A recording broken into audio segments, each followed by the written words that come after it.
tarara no, la tarara mare que la balle jo.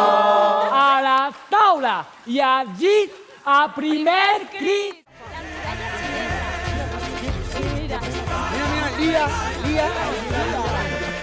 Fa 3 anys que vam començar este projecte, ben bé sense saber quina acollida anava a tindre Alcoi, però conscients que Alcoi és una ciutat que viu amb molta intensitat el teatre i sobretot que tenim una cantera d'artistes, com s'ha demostrat, molt gran. I després de 3 anys són 23 obres les que s'han representat durant esta setmana, 13 centres educatius que heu participat, més l'Escola Municipal de Teatre.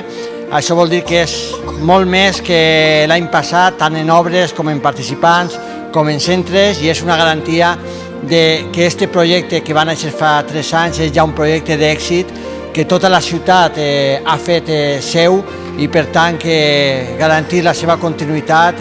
Donar les gràcies a tots els que heu fet possible esta setmana gran del teatre, a tots els centres educatius, a tot el professorat que s'heu implicat en esta setmana, tercera setmana del teatre, però sobretot vull donar les gràcies i l'enhorabona als més de 500 alumnes que han participat i entre tots anem a continuar fent d'Alcoi aquesta ciutat del teatre, aquesta ciutat de la cultura que som i que gràcies a tots els artistes que heu participat cada vegada serà més. Moltíssimes gràcies.